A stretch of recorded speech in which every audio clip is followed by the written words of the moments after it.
Hello दोस्तों, स्वागत है आपका अपने YouTube चैनल फिजिक्स वाला पे।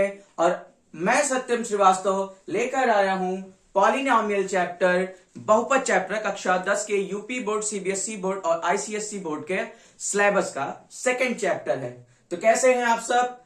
और आज हम लोग पढ़ेंगे बहुपद के बारे में। तो पहले हम जानेंगे बहुपद होता क्या है। आपने पिछली कक्षाओं में पढ़ा होगा कि बहुपद होता क्या है, यानी ऐसे पद जिनका मान एक ऋणोत्तर पूर्णांक हो, यानी ऐसे पद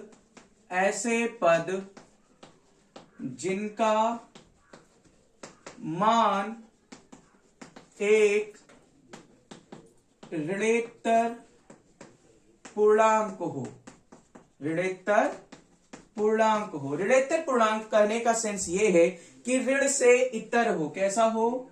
ऋण से इतर मीन्स होता है अलग होना, यानी अलग हो, ऋण से अलग हो। इट मीन्स यदि किसी चर बहुपद पे या चर राशि पर, यदि किसी चर राशि पर अंडर रूट लगा हो।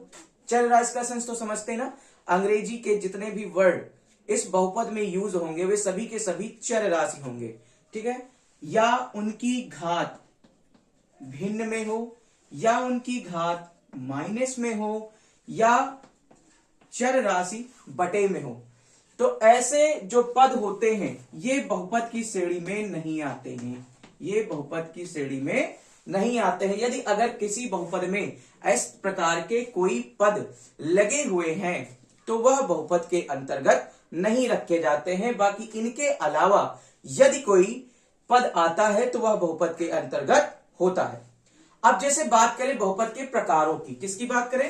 प्रकारों की, बहुपद के प्रकार यानी टाइप्स ऑफ पॉलिनोमियल्स। अगर हम बहुपद के प्रकार की बात करें तो यह निम्न प्रकार के होते हैं। पहला होता है रैखिक बहुपद, एक होता है रैखिक बहुपद जिसको हम कहते हैं लीनियर पॉलिनोमियल। दूसरा होता है द्विघात बहुपद। तीसरा होता है त्रिघात बहुपद।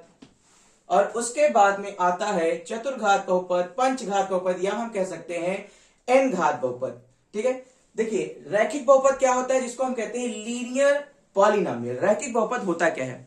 देखिए ऐसा बहुपद जिसके बीजीय व्यंजक की अधिकतम घात 1 हो, यानी ऐसा व्यंजक जिसके बहुपद में या जो बीजीय व्यंजक उसमें यूज हो रहा है चर राशि का मान अधिकतम कितना हो? 1 हो। जैसे ax प्लस बी टाइप का, अगर वह ax प्लस बी टाइप का बहुपद है तो वह हमारा रैखिक बहुपद है, यानी लीनियर पॉलिनोमियल है।